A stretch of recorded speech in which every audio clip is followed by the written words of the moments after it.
Imagine dedicating your entire childhood to mastering the violin. I mean, you put in the grueling hours, you win the gold medal at a highly prestigious conservatory, and you basically have the entire musical world rolling out the red carpet for your solo career. Right, you're at the absolute pinnacle. Exactly. And then at the height of that success, you look at that beautiful, revered instrument and you put it in its case, walk away, and decide to dedicate your life to an instrument that the rest of the classical music establishment considers a complete joke. It is the ultimate artistic gamble, and honestly, it fundamentally rewrites the history of classical music. It really does. So welcome to the deep dive. Today's mission is a special one, specifically curated for you, the Viola Studio community. We're speaking directly to you, the true string aficionados out there, the students laboring in the practice rooms, the teachers shaping the next generation. Yeah, and the performers hunting for the absolute nitty-gritty details of technique, instrument dimensions, and repertoire. Right, the real hardcore stuff. We are using an incredible source today. It's an excerpted chapter from Maurice W. Riley's authoritative text, The History of the Viola, Volume 1. And our goal is to just thoroughly unpack the life, the legacy, and the staggering technical contributions of the legendary violist William Primrose. Welcome to Viola Studio. We are a YouTube channel dedicated to the technical, pedagogical, and artistic development of viola students and instrumentalists. In every episode, our goal is to provide a concise and entertaining analysis. We will explore key themes, the messages of the great masters, and the historical context that shaped the sound of our instrument. Whether you are taking your first steps in the alto clef, or you are a professional seeking a new perspective, there is something for everyone at Viola Studio. Don't miss our upcoming episodes, and remember, There's always time to explore the history and the heart of classical music. And to truly understand the magnitude of what Primrose accomplished, we really have to look at the landscape of the string world before he came along. I mean, historically, the viola was the stepchild of the orchestra. Oh, totally. It was notoriously relegated to failed violinists. Exactly. The running joke for centuries was that if your technique wasn't fast enough, or, if your intonation wasn't quite sharp enough to hack the virtuosic demands of the violin, the conductor would simply hand you a slightly larger, clumsier instrument. Right, and just stick you in the middle of the orchestra to play harmony. Yeah, which is incredibly unfair. But, it brings up a really important physiological reality about the instrument itself, right? Because the viola is fundamentally awkward. It really is. It's an acoustic compromise. Yeah, a violin is perfectly proportioned for the pitches it produces. A cello is perfectly proportioned. But a viola, which is tuned a perfect fifth lower than a violin, well, physically it would need to be played between the legs like a small cello to actually have the mathematically perfect acoustic volume for its pitch. Wait, really? So just to get the right physics, it should be cello style. Exactly. But because we force it under the chin, the instrument is essentially too small for the deep sounds it is trying to produce. And that shrinkage makes the lowest string, the C string, naturally muddy and slow to respond. So to make a viola truly sing, it requires immense physical strength and a completely different bow technique than the violin. Right. And that is exactly what makes William Primrose's origins so fascinating. Because to understand how she elevated the viola, we have to look at his foundation. And that foundation was rooted deeply and ironically in the violin. So let's look at the timeline here. Primrose was born in Glasgow, Scotland in 1904. And he was born into this intensely musical environment. Yeah, his father was a professional violinist in the Scottish Orchestra of Glasgow. But crucially, his father also played the viola in the Ritter Quartet. So that specific dusky timbre of the viola, it was in his ear from birth. But his initial training was strictly violin. And his father didn't just hand him off to a local teacher. He entrusted him to Camilla Ritter, the leader of that string quartet. And for the string players tuning in, Camilla Ritter's pedagogical lineage is essential to this story. Ritter was a pupil of two absolute titans of the 19th century, Joseph Joachim and Ottokar Heifetz. I really want to break that down because those two names represent almost entirely opposite approaches to the instrument. Joachim was Johannes Brahms' closest collaborator. Right, he represents the pinnacle of deep German romantic musicality, the soul, the phrasing, the interpretive architecture of a piece. Yeah. While Heifetz, on the other hand, is synonymous with the most grueling, mathematically precise biomechanical technique ever devised. It's basically athletic conditioning for the hands. Heifetz's method involves taking a single tiny bowing motion or a specific finger pattern and just isolating it through thousands of microscopic variations. So as a young boy, Primrose is receiving this dual inheritance. He is getting the profound musical soul of Joachim layered right on top of the diamond-hard, unshakable technical discipline of Heifetz. And it yields immediate results, right? He is performing in Glasgow as a child prodigy. By 1919, his parents realize he needs a larger arena, so they move him to London to study violin with Max Mossel at the Guildhall School of Music. And London in 1919 is this bustling, highly competitive, post-World War I cultural hub. Yeah, and Primrose completely dominates. In 1923, he gives his debut concert at Queen's Hall. I was looking at the program for that 1923 debut, and as a 19-year-old, the audacity is just off the charts. He programs Lalo's Symphony Espagnole and Elgar's Violin Concerto. Which is wild. For those who might not play those pieces, we should probably help them understand the physical toll of that repertoire. Yeah, please do. It's an outrageous demand on the hands and the mind, right? Oh, absolutely. The Lalo is pure French-Spanish fireworks. I mean, it requires lightning-fast reflexes, sparkling clarity in the upper register, and just an effortless bow arm. And then the Elgar. The Elgar, on the other hand, is a massive, sprawling, emotionally exhausting marathon.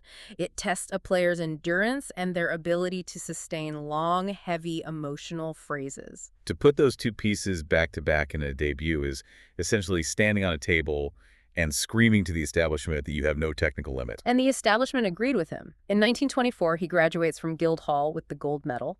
The golden path of the solo violinist is completely clear. But he feels a sense of stagnation.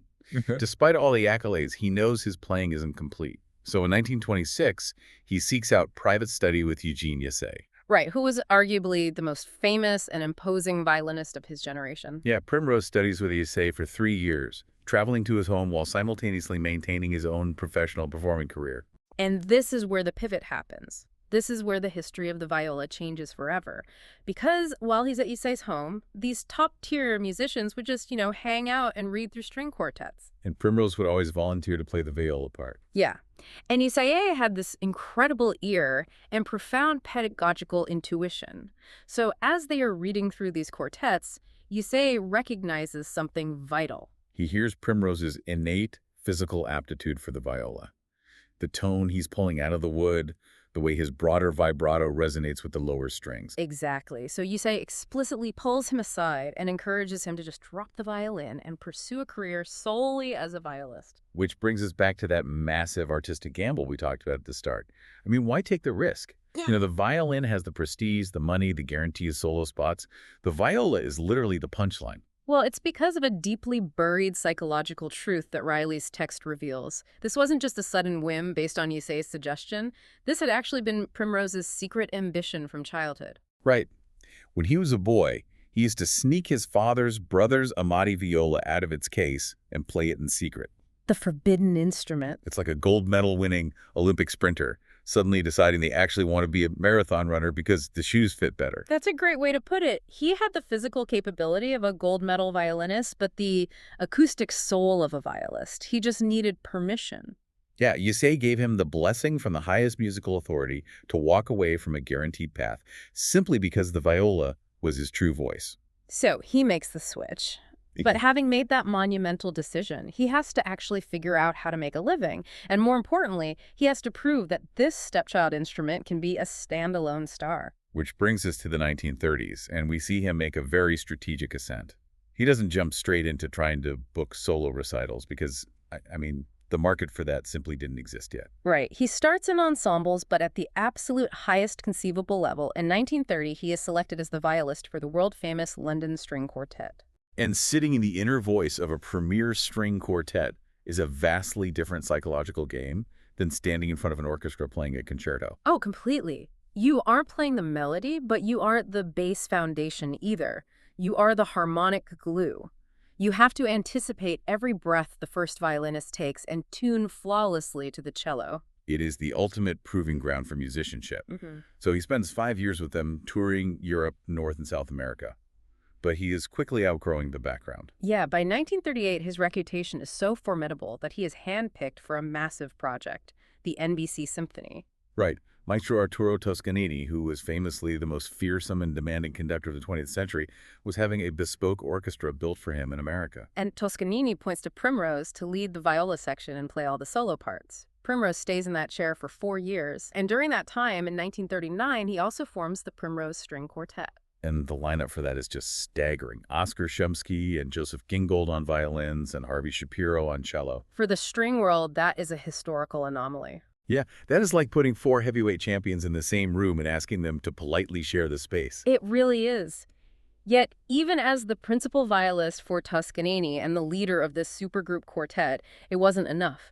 In 1941, determined to forge a path that did not yet exist, he resigns from the NBC Symphony to pursue a career entirely as a solo concert violist. This leads to an anecdote from the source material that I think perfectly illustrates how fragile the mechanics of fame can be.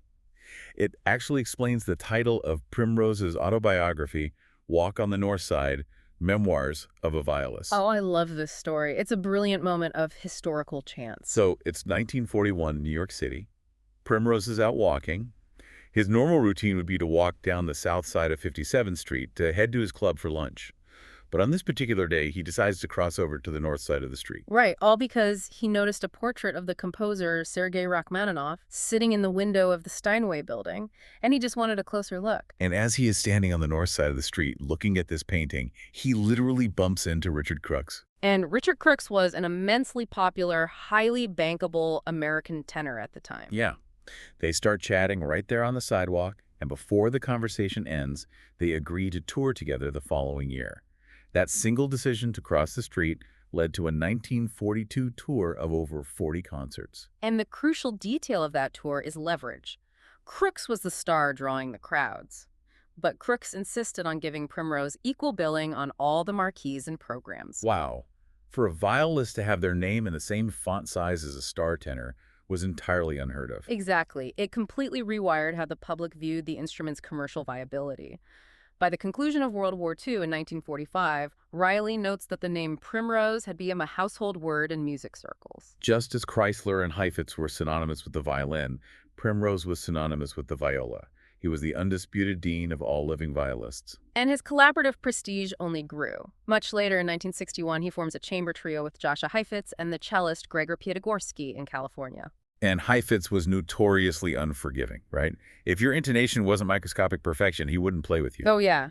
To be chosen as his chamber partner means you have truly conquered the instrument. But this incredible rise creates a massive logistical problem. If you are a solo superstar touring the world, you need solo repertoire to play. And for the viola in the 1940s, the literature was painfully thin. It was a crisis of material. He had the solo parts of Berlioz's Herald in Italy, which was his calling card, and Mozart's Symphony Concertante, K364. But, I mean, you cannot sustain a global solo career playing the same 2 pieces. So Primrose had to literally invent the music he was going to perform. He begins by editing and transcribing works. And this is where Riley stresses a major philosophical shift that all students listening should really pay attention to. Right, Primrose considered the viola an autonomous instrument, not just a large-sized violin. Prior to Primrose, if a publisher wanted to sell a viola piece, they would just take a violin sonata, transpose the notes down a perfect fifth, and print it with the exact same violin bowings and fingerings. Which is a disaster. Right, so if a publisher is just transposing down a fifth, what happens acoustically? Why doesn't that work for the violist's hands? Because moving a piece of music from the high E string of a violin to the thicker, a string of a viola completely changes the physics of the sound. A violin E string is a thin, high-tension wire. It cuts through an orchestra effortlessly. But a viola E string is thicker. Yeah, it sings beautifully, but it doesn't pierce the air in the same way. Furthermore, the physical distance between the notes on a viola fingerboard is wider. If you try to use a violin fingering on a viola, you will overextend your tendons and completely muddy the phrasing. So Primrose threw out all the old markings. Exactly. He furnished his transcriptions with entirely new bowings and fingerings that address the specific weight of the viola bow and the wider stretches of the left hand. But, transcriptions can only take you so far. He needed original blood. He needed pieces composed specifically for the acoustic soul of the instrument. And if we look at the underlying mechanics of his career here, Primrose essentially acted as a venture capitalist for the future of classical music. He used his fame and his money to commission the leading contemporary composers of the 20th century to write specifically for him. The timeline of these commissions is staggering. In 1947, Arthur Benjamin writes a sonata in C minor. In 1948, Quincy Porter writes a concerto. In 1950, Benjamin Britten composes the famous Lacrimé, Opus 48, for the Aldeburgh Festival. Britten's Lacrimé is a perfect example of a piece that could only exist on the viola, isn't it? Oh, definitely.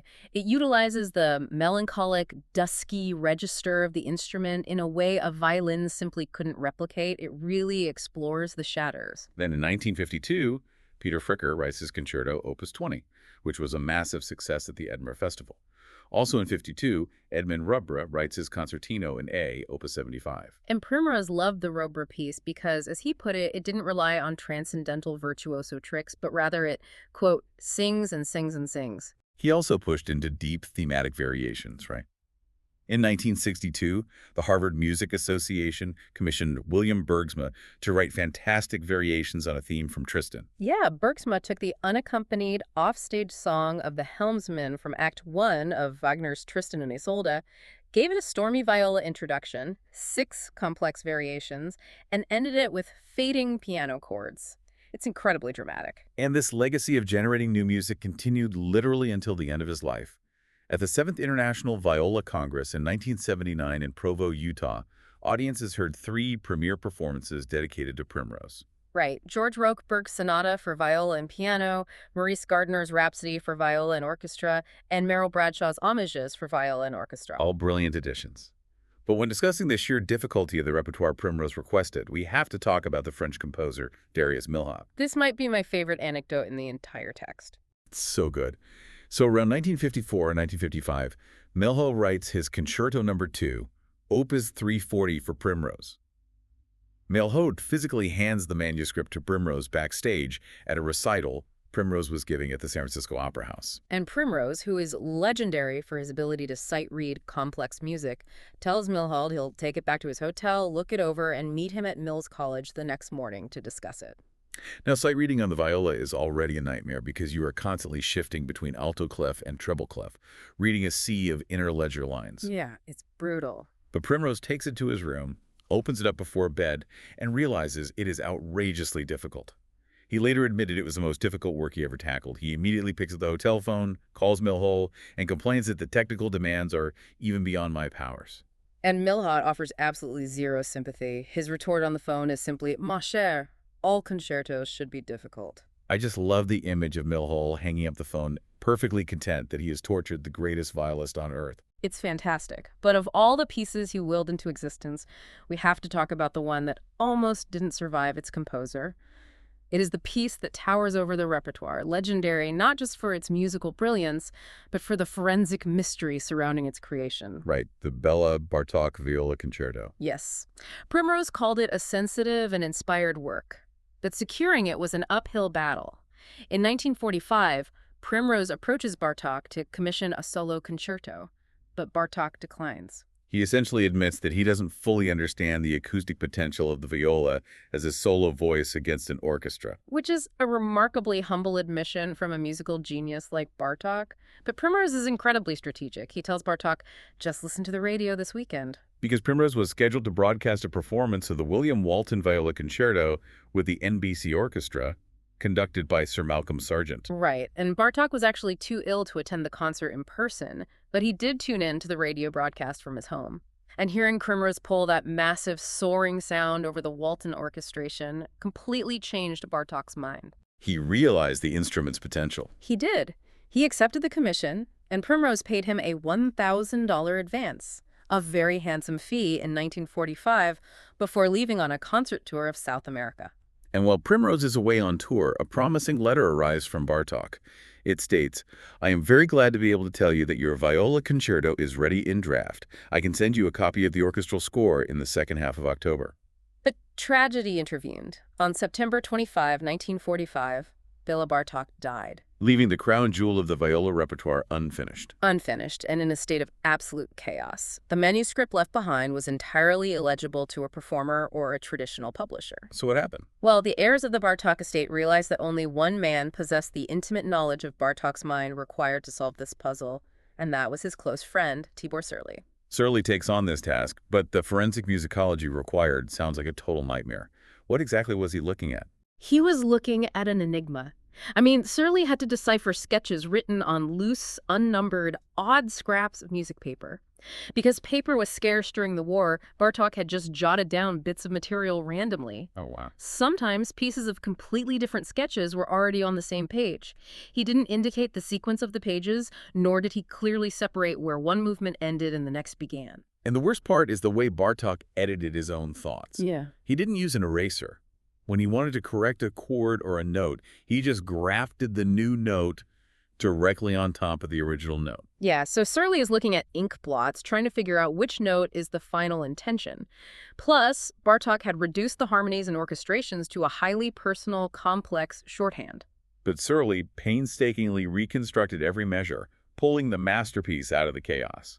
But years later, a biographer named Halsey Stevens published a devastating critique. Right. Stevens cast a massive shadow of doubt over the authenticity of the concerto. He argued that because it was completed by Sürley, no matter how skillful the reconstruction, the world can never know exactly what Bartók truly intended. Therefore, Stevens argued, we must always view it with reluctance, as Sürley's conception based on Bartók's themes. And for a piece that was supposed to legitimize the viola on the world stage, that kind of academic delegitimization is brutal.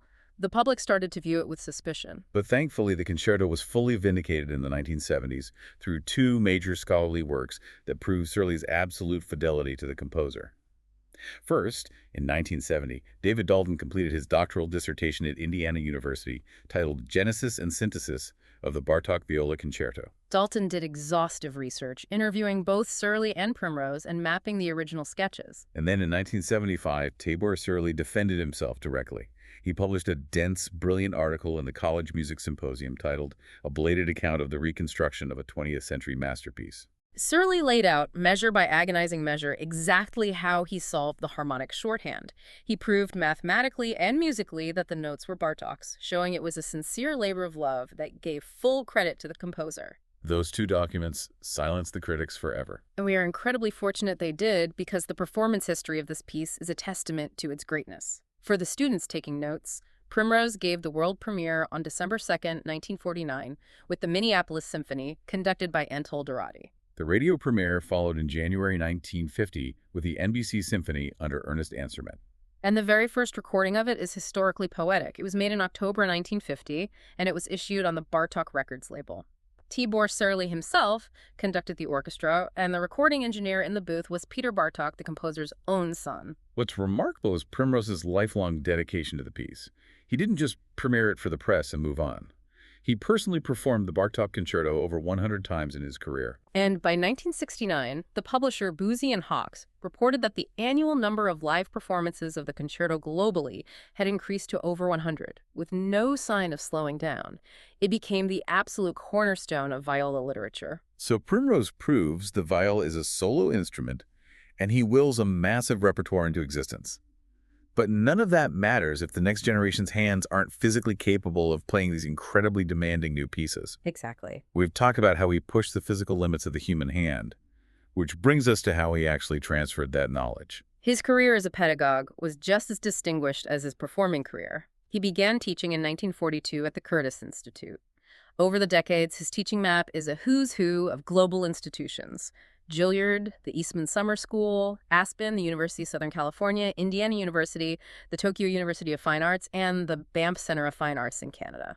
He also left us with critical texts. He edited Campagnoli's 41 Caprices and the art and practice of scale playing on the viola. And in 1960, he wrote a deeply analytical book called Technique is Memory, which focused entirely on finger patterns and muscle memory. Plus, in 1976, he co-authored a book simply titled Violin and Viola with Yehudi Menuhin, which includes detailed photographs of Primrose demonstrating exactly how the body should address the instrument. But to understand the physical reality of what was happening inside his studios, Riley points us to an invaluable article by Karen Pugh, who studied with Primrose at Indiana University.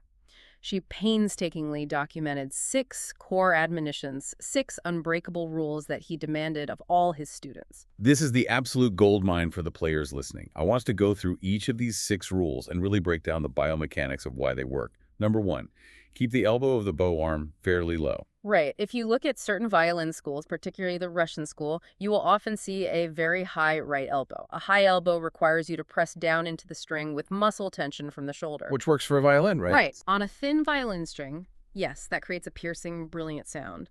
But if you press into a thick, slow-responding viola C string with downward shoulder tension, you will crush the vibration. The sound will choke and scratch. So keeping the elbow low fixes that. Exactly. By keeping the elbow low, Primrose allowed the natural gravity and dead weight of the arm to sink horizontally into the string. The arm weight pulls the sound out horizontally, producing a massive, rich, unforced core tone. Got it. Number 2, the vibrato motion of the left hand must be constant during finger changes, other than when the aesthetic demands of the music explicitly dictate otherwise. This is the secret to a flawless vocal legato. Think of vibrato as a continuous electrical current. If you stop vibrating your hand when you slide your finger up the string to shift positions, the current dies. You get a dead space. Yeah, the sound momentarily flattens out, creating a dead space or a hiccup between the notes. Primrose demanded that the left hand stay alive, constantly in motion so the friction of the sound never drops out. Okay, number 3, experiment with using another finger to help the 4th finger hold down the string in octave playing. This is purely anatomical. Playing an octave requires a massive stretch between the index finger and the 4th finger, the pinky. The viola strings are thick and under high tension. And the pinky is naturally the weakest finger on the human hand. Right. If you try to hold down a thick viola string with just the tip of your pinky in an extreme stretch, the finger joint will often buckle, ruining your intonation and risking tendon injury. Primrose advised bringing the 3rd finger down right behind the pinky, essentially acting as a biomechanical brace. It secures the string to the fingerboard without exhausting the hand. Number 4, play détaché passages in the upper third of the bow, turning the bow so that the stick is closer to the face than the hair. Okay, define détaché for us, and why does tilting the stick matter? Détaché literally means detached. It refers to playing fast, separate notes where every note gets its own distinct bow stroke. And why not play that in the middle of the bow? If you play fast détaché in the middle of the bow with all the flat horsehair touching the string, a viola string simply takes too long to catch and vibrate. The music will sound muddy and sluggish. By moving to the upper third of the bow, you have a stiffer, more direct connection to the string. And tilting the stick toward your face. That reduces the amount of horsehair actually making contact with the string. Less hair means a sharper, crisper, more articulate bite. It allows a violist to play fast passages with the clarity of a violinist.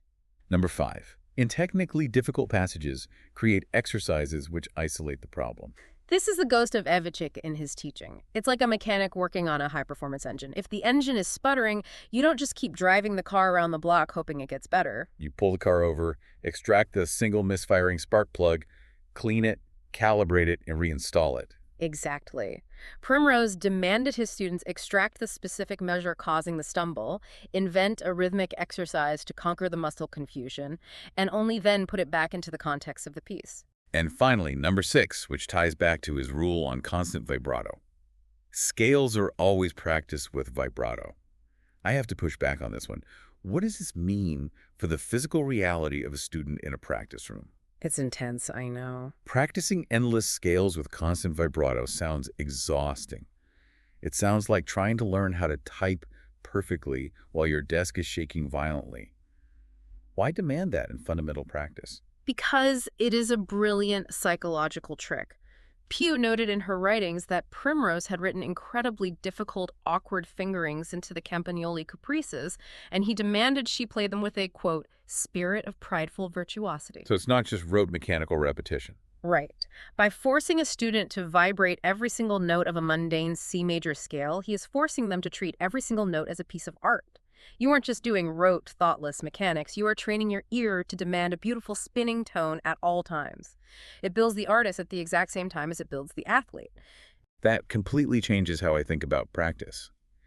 He's ensuring that beauty is baked into the foundation, not just layered on top later. Building on that concept of fingerings, Primrose explained in his memoirs his rationale for using what are known as extensions. He adopted a philosophy directly from Isai.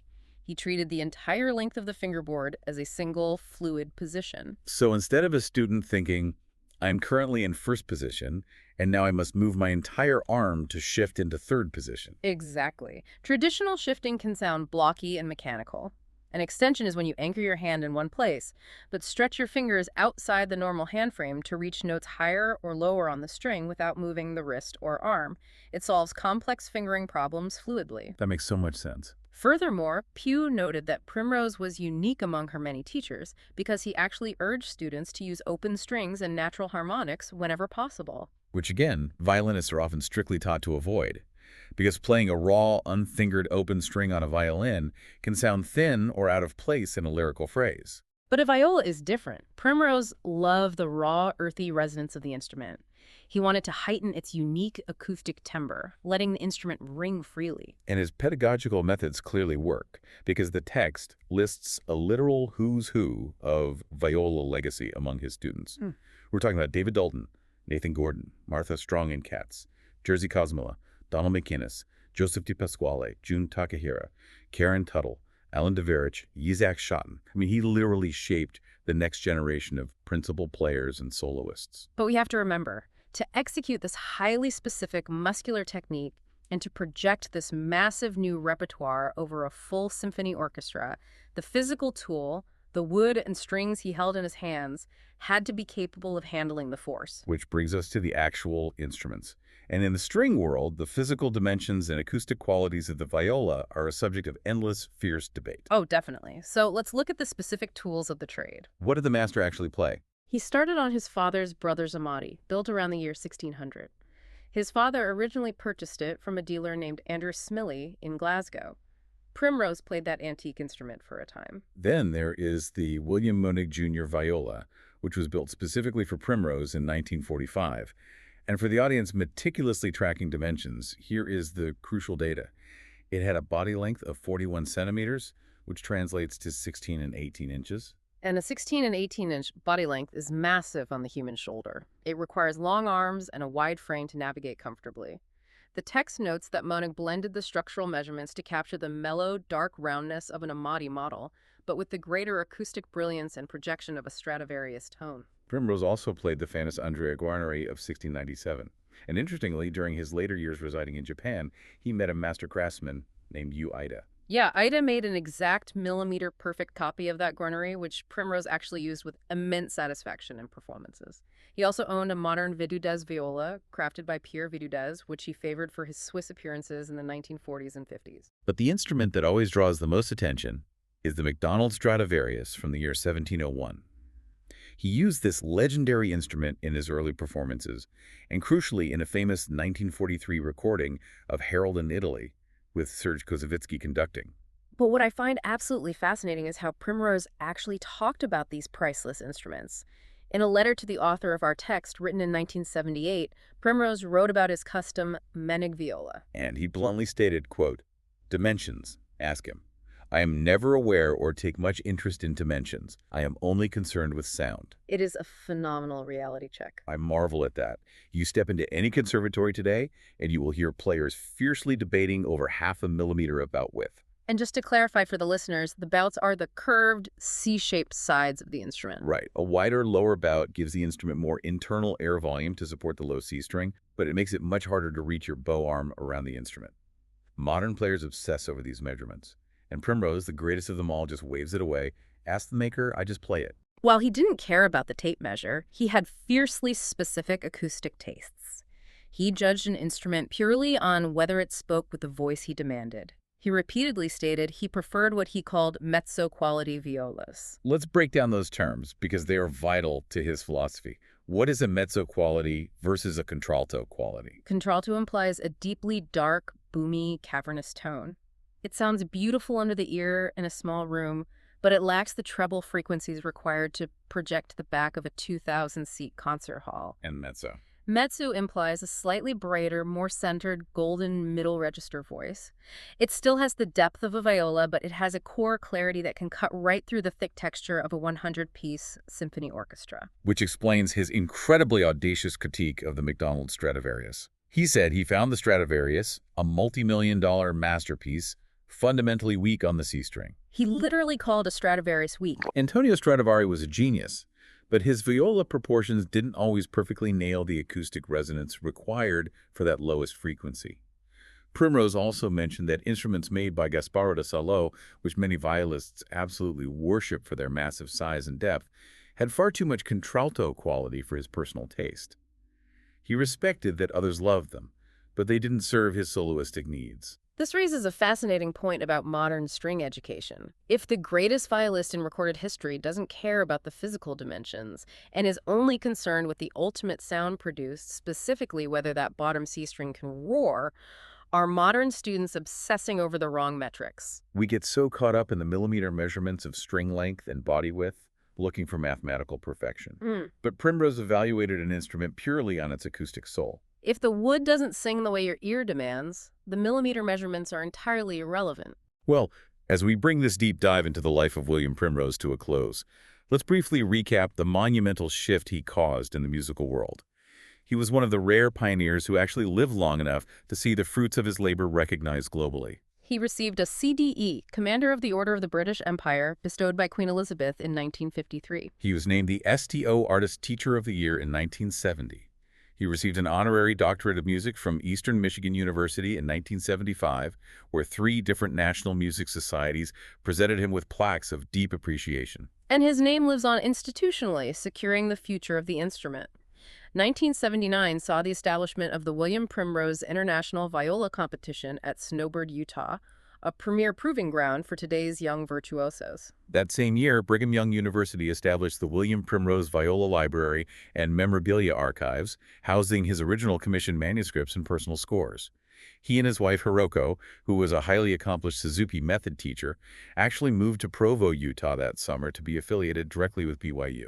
On top of all that, Franz Zeringer's definitive 1976 tome, Literature for Viola, which is the ultimate exhaustive catalog of all known viola music, was dedicated directly to him.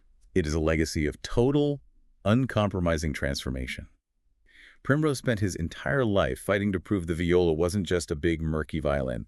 He celebrated its unique, slightly mezzo, sometimes acoustically imperfect properties. He even fought against the accepted perfection of Stradivarius designs when they didn't serve the true voice of his instrument. Which leaves us with a lingering, somewhat provocative thought to mull over as we close. We live in an era right now where modern technology allows us to digitally synthesize mathematically perfect string sounds. We can go into a recording studio and fix every microscopic intonation error or bow scratch in post-production. Right. But does Primrose's legacy suggest that the true soul of music actually lies in the physical struggle against the unique, stubborn acoustics of a real wooden instrument? Does his entire life prove that the beauty we hear is actually found in the intense human effort required to make a compromised piece of wood sing? I believe his legacy proves exactly that. The friction between the player and the instrument is exactly where the art lives. A perfect place to leave it. Thank you for joining us on this Viola Studio deep dive. If you want to hear exactly what we've been talking about, if you want to hear that friction turn into gold, go find a copy of his 1954 recording of Berlioz's Herald in Italy. Amazingly, it was the best-selling non-jazz record of that entire year. Put it on, listen to his first entrance, and hear the undeniable, unapologetic Primrose tone for yourself. You will hear exactly why the muddy waters finally cleared. Until next time, keep listening closely. Thank you for joining us, and we hope this summary and analysis have been of great help to you. Please remember that this is only a summary and can never replace the book itself. Therefore, we invite you to truly immerse yourself in the work by reading the original text. If this content was useful to you, please consider subscribing to the channel and hitting the notification bell. Remember, you can share this video with your friends to help our community continue to grow. Warmest regards, and remember, there is always time to learn and explore the world of classical music.